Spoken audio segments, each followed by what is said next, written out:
ఇట్లా కోతులు పడుతున్నాం మనము. ఈ కోతులన్నీ తీసుకెళ్ళి అడవిలో వదిలేస్తున్నాము. అంటే ఈ ఊర్లో చేనులో ఇక్కడ ఉండే వాళ్ళకి అందరికీ ఇబ్బంది. మన పెద్ద సార్లు, సర్పంచ్ సార్లు, పెద్దవాళ్ళు అందరూ వచ్చారు. ఈ కోతులన్నీ పడుతున్నాము. ఇక్కడ ఉండేది ఎంతో చేనులో అన్నీ పాడు చేస్తున్నాయి. అయితే పొలాల్లో పాడు చేస్తున్నాయి. రైతులకి చాలా ఇబ్బంది పెడుతున్నాయి కోతులు. తర్వాత వచ్చి ఊర్లో వచ్చి పడిపోయి పిల్లల మీద, పెద్దవాళ్ళ మీద కరవటము మొదలు పెడుతున్నాయి. ఇంట్లో ఉండే గిన్నెలో అన్నం ఉన్నా, బియ్యం ఉన్నా, ఏదైనా సరే అది ఎత్తుకుని వెళ్ళిపోతాయి. పప్పు ఉన్నా కూడా అన్నీ పోగొట్టేస్తున్నాయి ఈ కోతులు. అన్నీ చికాకు చేస్తున్నాయి కనుక మన ఊర్లో పిలిపించి కోతులన్నీ పట్టిస్తున్నారు. ఇదంతా ఊరే చుట్టుపక్కల. చిన్న చిన్న పిల్లల్ని కూడా వదిలేట్లేదు, ఈ కోతులు కరుస్తున్నాయి. అందుకే దీన్ని ఏం చేయట్లేదు, పట్టుకెళ్ళి దాంట్లో గిన్నెలో నీళ్లు, టిఫిన్, దానికి ఏమేమి అవసరం ఉండే తిండి అంతా పెట్టి తీసుకెళ్ళి దూరంగా ఈరోజు అడవిలో నైట్ పంపించేస్తాము. నా యూట్యూబ్ ఛానల్ నెంబర్ ఉంటుంది, దాంట్లో ఫోన్ చేయండి. మీకు ఏమైనా ఇబ్బంది ఉంటే కోతులు పట్టేదానికి మేము వస్తాము. నా ఛానల్ ఉంటుంది 6303247270. ఇది నా ఫోన్ నెంబరు. ఆల్రెడీ నా ఛానల్ కూడా ఉంటాయి, చూడండి. ఎక్కడ ఉన్న కోతులున్నా, మీకు ఏమి ఇబ్బంది అయిన కోతులున్నా కూడా మేము పడతాము.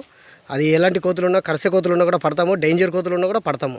ఇదో మేము పట్టేవాళ్ళు అయితే మా ఛానల్ ఉంది, చూడండి.